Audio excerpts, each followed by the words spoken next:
Salut les amis, c'est Paolo. Bienvenue sur FastProg. Nous allons voir ensemble le raccordement de vos photocellules des XR20C sur la ZF1N. Si besoin, il vous est possible de télécharger les notices grâce au QR code actuellement en vidéo ou au lien en description.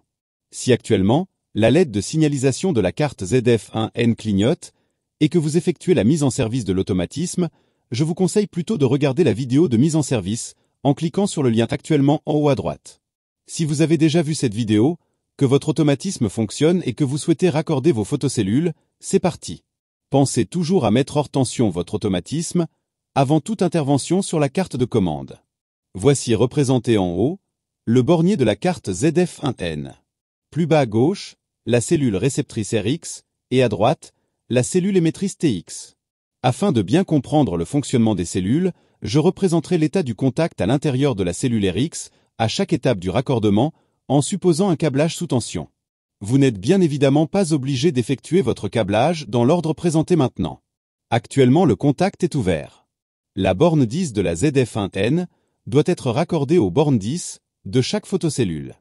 La borne 11 de la ZF1N doit être raccordée aux bornes 11 de chaque photocellule.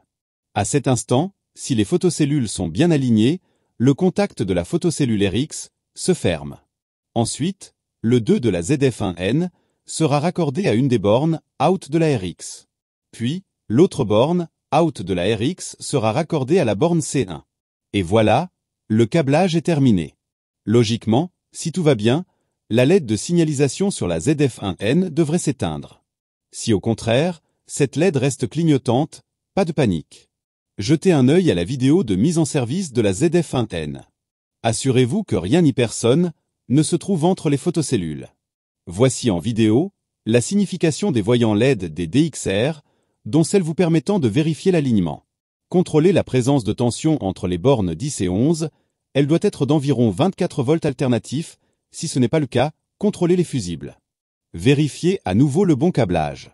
Et en dernier recours, si après tous ces contrôles, le défaut C1 persiste, alors le test le plus efficace consistera à débrancher les photocellules, les décrocher des piliers, de les apporter à proximité de la ZL65, de les espacer de 1 mètre l'une de l'autre, et de les raccorder avec des fils apparents uniquement.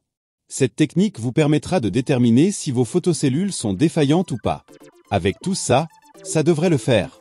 Si cette vidéo vous a permis d'être plus rapide et efficace, continuons à travailler ensemble. N'oubliez pas le pouce ou le petit commentaire, et n'hésitez pas à vous abonner, afin de découvrir le monde facile de FastProg. Pour la programmation de vos télécommandes, d'autres dispositifs de sécurité, ou l'accès directement à la chaîne, cliquez sur le lien qui vous intéresse. Arrivederci, alla prossima!